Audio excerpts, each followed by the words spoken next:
देख सर्वांग समता के नियम या कसौटियां में अपन दूसरी कर रहे हैं। दूसरी में कौन सी? Angle side angle. तो साइड एंगल साइड वाले में ए का मतलब है कोण, एस का मतलब भुजा और ए का मतलब कोण। कसौटी नियम क्या है कि दो त्रिभुज सर्वांग सम होंगे यदि एक त्रिभुज के दो कोण, यानी कि एक त्रिभुज का ये दोनों कोण हो गए और इनके अंतर्गत भुजा, अंतर्गत का मतलब है दोनों को बनाने वाली।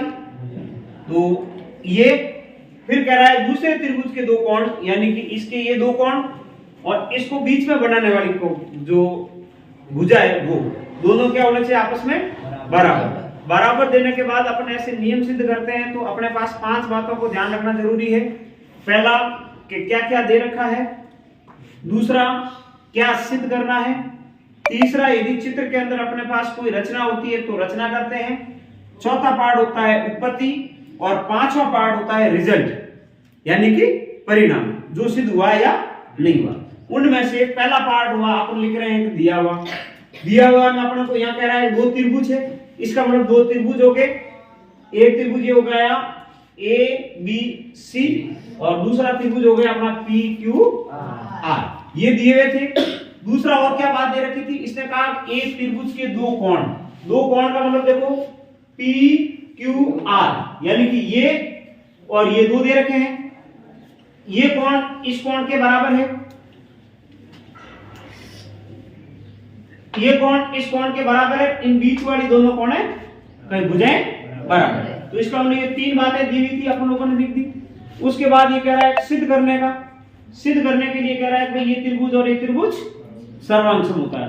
तो ये ध्यान रखना है बेटा कि ये कोण इसके बराबर है, इस कोण के बराबर ये नहीं लिखना है। फिर अपन पी क्यू आर सर्वांग सम है एबीसी, ये अपन को सिद्ध करना है। अब बात आती है दूसरी रचना पे। रचना अभी फिलहाल नहीं करनी है तो अपन छोड़ देते हैं।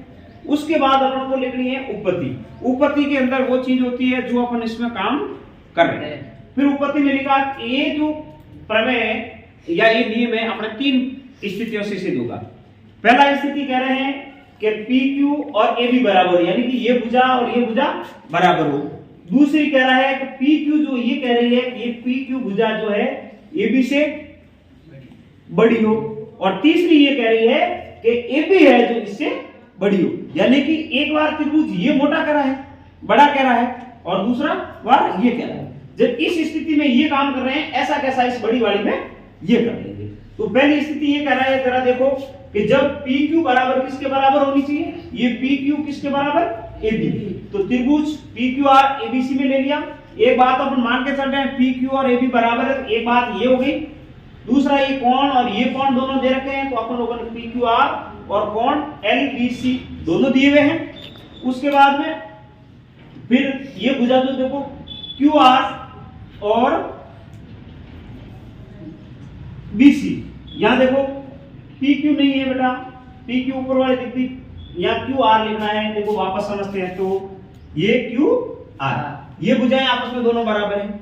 जब ये बराबर हो गई तो अपन क्या कहते हैं, दो त्रिभुज सर्वांग सम होते हैं यदि उसके संगत अवयव बराबर हो, तो उसको अपन इंग्लिश में क्या करें, CPCT।